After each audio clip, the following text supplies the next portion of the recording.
Hello, everyone. So I just finished Dying Light 2. I completed it, and it was a very dramatic game. One of my favorite games to play, except for the final boss. I just thought that was kind of lame. The whole fight scene, and yeah, I definitely enjoyed it. So, to me, Dying Light 2 is the last. Right, I didn't have to buy anything. I didn't buy no upgrades. I pretty much bought the game, $20, and I was entertained for like a good month. Side missions, everything. Okay, what I love about this game was the storyline, the action, the whole like Walking Dead phenomenon where the zombies aren't even the main problem. It's other people, other humans. That's our biggest problem too. It reflects what's going on in modern society. No matter what, you're gonna have politics. You're gonna have people that take sides. Um, there was a law enforcement. What would that be? A faction called the Peacekeepers. So I dominantly was a peacekeeper just because they had the or united with the Peacekeepers. Just because they had the better equipment, because they're more military slash law enforcement, better weapons. It was to me the stronger group compared to the survivors. Okay. I love beating what was it called? The Renegades asses. It was pretty much survivors and peacekeepers against the Renegades. But no, beautiful game. I don't know what this won. 80 awards.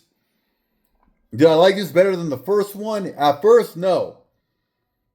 But Dying Light 2, after like maybe, let's just say 10 hours of playing, I liked it better than the first one. And the first one was one of my favorite games of all time. Dying Light 2, Stay Human. So, nope, gaming isn't the same no more. As a 40-something-year-old man, gaming is just kind of. It hasn't been this fun since the PlayStation 3. Of me actually enjoying a game like this. The PlayStation 3 came out like in 2010. So I haven't had fun. Or no, a little bit maybe before that. But I had a PlayStation 3 in 2010. Or 9-ish, or when I first bought it. I think it was 2010 when I got a divorce. Yeah, no alimony, no child support. Bought me a PlayStation 3 in my tiny apartment when I was stationed in California. But no, I haven't. Nothing's been the same. So what game I might play next? Some Assassin's Creed. Which one is this? Is this Valhalla? Yeah, Valhalla. Maybe I'll do some Valhalla.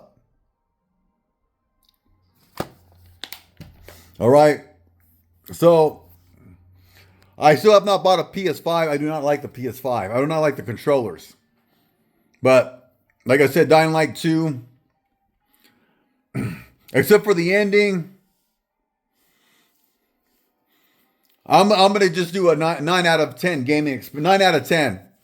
9 out of 10. If the endings wasn't so bad, it'd be a 10 out of 10.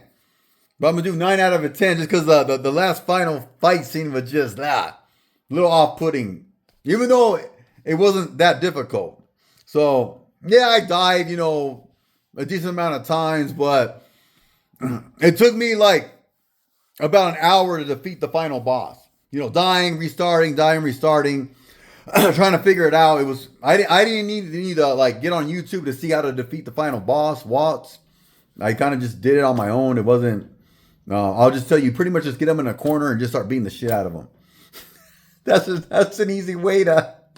Yeah, you're gonna have to beat him like 3 times, and then the final scene is more like a one-on-one, hand-to-hand combat with no weapons, and just corner him with kicks, get him in the corner, like lean against something, and then just start beating the shit out of him. So, pretty much it. Yeah, kick him, and just then get him in the corner and beat the shit out of him, nonstop. Don't give him any time to readjust himself. Almost like a glitch, I think. Almost. I think it can be somewhat of a glitch. But anyways, let me see. Go back. Go back to this.